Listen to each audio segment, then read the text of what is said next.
بسم اللہ الرحمن الرحیم۔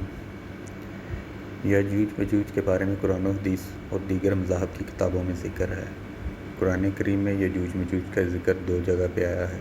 سورہ کہف۔ یہ قصہ ذوالقرنین کے ساتھ جڑا ہے۔ ذوالقرنین ایک نیک اور طاقتور حکمران تھے۔ بعض روایت میں ان کی نسبت اسکندر اعظم یا سائرس اعظم کی طرف کی جاتی ہے، مگر ان کی اصل شناخت یقینی نہیں۔ اپنے سفر کے دوران وہ ایک ایسی وادی میں پہنچے جہاں کے لوگ یاجوج و ماجوج کے فساد سے تنگ آ چکے تھے۔ انہوں نے ذوالقرنین سے درخواست کی کہ وہ ان کے اور یاجوج و ماجوج کے درمیان کوئی رکاوٹ تعمیر کرے۔ چنانچہ ذوالقرنین نے لوہے اور پگھلتے ہوئے تانبے سے ایک عظیم دیوار 2 پہاڑوں کے درمیان تعمیر کی۔ یہ دیوار اللہ کی مقرر کردہ وقت تک یاجوج ماجوج کو روکے رکھے گی۔ سورۃ الانبیاء۔ اس سورہ میں ذکر ہے کہ قیامت کے قریب اللہ اس دیوار کو ٹوٹنے دے گا اور یاجوج و ماجوج ہر سمت سے دوڑتے ہوئے زمین پر پھیل جائیں گے اور فساد برپا کریں گے۔ یاجوج و ماجوج کا حدیث میں بھی ذکر ہے، جیسا کہ صحیح حدیث میں یاجوج و ماجوج کے بارے میں مزید وضاحتیں ملتی ہیں، جیسا کہ وہ انسانی قبیلے ہیں۔ رسول اللہ صلی اللہ علیہ وسلم نے فرمایا کہ وہ حضرت آدم علیہ السلام کی اولاد سے ہیں، کوئی جینی یا ما فوق الفطرت مخلوق نہیں، انتہائی کثیر تعداد میں ہیں۔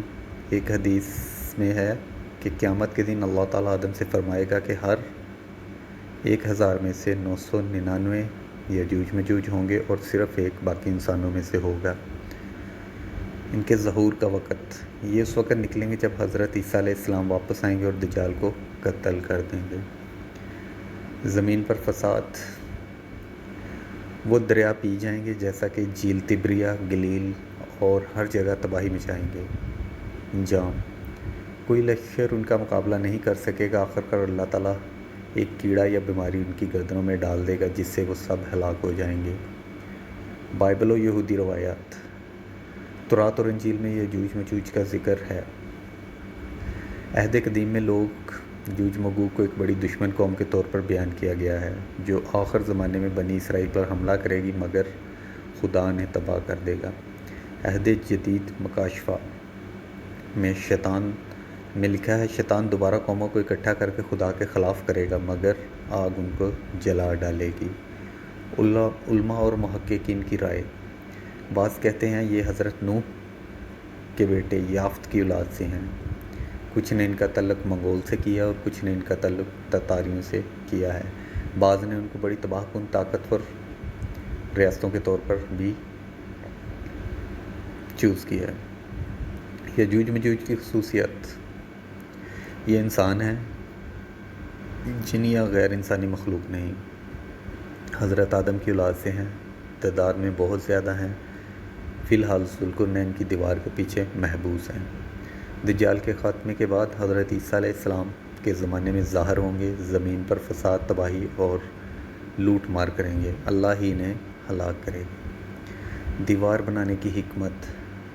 اہل علاقہ نے شکایت کی کہ یاجوج ماجوج ان پر مسلسل حملے کرتے ہیں، کھیت تباہ کرتے ہیں، لوگوں کو قتل کرتے ہیں اور بستیوں کو اجاڑ دیتے ہیں۔ ذوالقرنین نے اللہ کے دیے ہوئے وسائل سے بغیر کسی معاوضے کے لوگوں کی مدد سے دیوار تعمیر کی۔ دیوار کا طریقہ، پہاڑوں کے بیچ خلا کو لوہے کے بڑے بڑے ٹکڑوں سے بھرا، پھر اس کو آگ لگا کر گرم کیا، پھر پگھلا ہوا تانبا اس پر انڈیل دیا تاکہ یہ مضبوط اور زنگ سے محفوظ ہو جائے۔ قرآن کے مطابق وہ نہ اس پر چڑھ سکتے ہیں اور نہ ہی اس کو توڑ سکتے ہیں۔ قیامت سے قبل ان کا کردار۔ ظہور قیامت کی بڑی نشانیوں میں سے ایک نشانی یہ بھی ہیں، دجال کے قتل کے بعد یہ ظاہر ہوں گے، ان کے ختم ہونے کے کچھ عرصہ بعد امن قائم ہوگا، پھر دیگر نشانیاں ظاہر ہوں گی جیسا کہ دخان، دابۃ الارض، سورج کا مغرب سے طلوع وغیرہ۔ یاجوج ماجوج انسانی قبائل ہیں جو ذوالقرنین کی بنائی ہوئی دیوار کے پیچھے محبوس ہیں۔ قیامت کے قریب یہ نکل کر زمین کو فساد سے بھر دیں گے، یہاں تک کہ اللہ اپنی قدرت سے انہیں ہلاک کر دے گا۔ وہ آخرت کے قریب آنے والی دنیا کے خاتمے کی بڑی علامات میں سے ایک ہیں۔